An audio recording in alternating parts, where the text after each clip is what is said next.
Hello, my name is William, My name's Zach. and together we form the Procrastinate Club. Say it. No. And together we form the Procrastinate Club. Now, we are here to talk about the Great Depression in Latin America. Would you like to start first? What kicked off the Great Depression in Latin America was the value in currencies falling and many people becoming unemployed. Oh yeah, just like the United States, American bigs fell and it was impossible for Latin Americans to withdraw money. William, What? do you know what happened in Brazil? No, what happened? Well, Brazil out of nowhere became in debt of $900 million, and they had to use about $175 million per year in repayment of those loans. What? Yeah, over time, Brazil were focused on agricultural industries because coffee prices were high and it played in their favor. That's smart. So, what was their economic situation like? No, William, you could definitely talk. No. Bet. So yeah, Brazil's economic issue was nuts. Sure, go ahead. What? Oh, Brazil had their own Wall Street crash. Even though there was problems beforehand, it was much more devastating. How? Well, in September 1929, coffee was being sold at 22 cents per pound. And then by December 1st, the price dropped to 15 cents. This was enormous. So enormous that it meant that the national income declined and government revenue started to become more insufficient. William, I just remembered something. What? Coffee prices dropped to 10 cents per pound. Bro, what? Yeah, Brazil's economy was dangerously close to collapsing, and Brazil's debt increased to $1,181 million. So that means that Brazil is done for, meaning that they won't recover, right? No, they will, but as of right now, they're deeply in debt. Who do you think got affected by this? Well, I definitely know the government was affected. And? And Brazilians, they suffered as a direct result of the economic crisis. Most of them were landless laborers who could no longer pay because they couldn't afford to pay.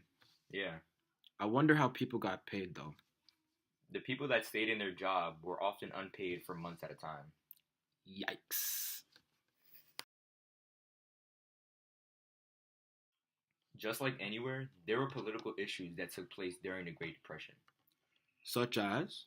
Well, under Vargas' leadership, many revolts took place, ultimately resulting in a revolutionary junta forming. Which is a military or political group that rules a country after taking power by force. Yes, and a coup d'etat was also formed. So, due to this, previous Democrats saw Vargas as a strong leader who could improve Brazil's economy. What? No wonder why Vargas ruled Brazil from 1930 to 1945. His political dominance was obvious, and his personality basically allowed for change. Didn't his dominance lead to the creation of the new state in 1937? Yeah, the Constitution gave him authoritarian powers. Any other political effects in Brazil?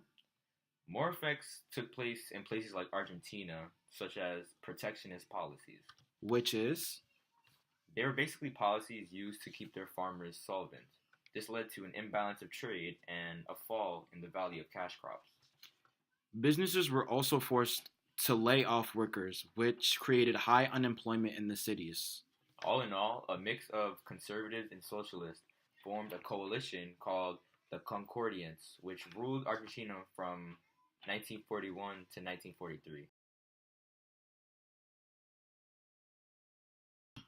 Alright, now we can talk about the methods Brazil used to recover from the Great Depression.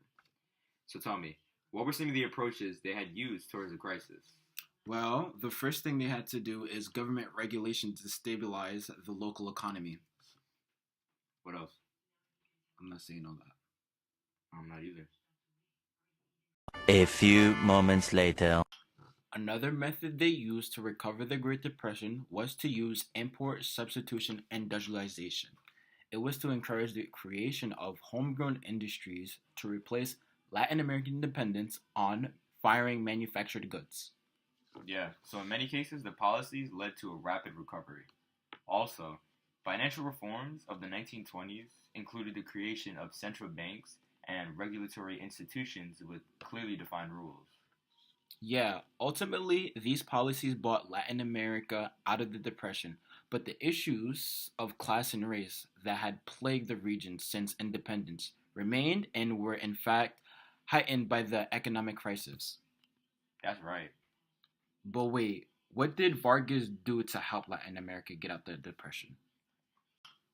Well, Vargas implemented a series of policies that supported the coffee industry, but at the same time sought to wean Brazil off its dependence on this crop. Wait, didn't he create something? Well, yeah, he created the National Department of Coffee, which, under his control, had considerable flexibility to act as it saw fit. Oh, more importantly, the government tried to diversify the economy. Agricultural incentives were provided, which led to significant increases in livestock and cotton production.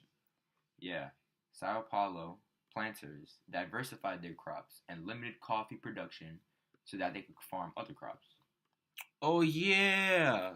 Sugar produced and was also reduced. It could no longer compete on the national market, for the government decided to free up the land for more profitable cash crops.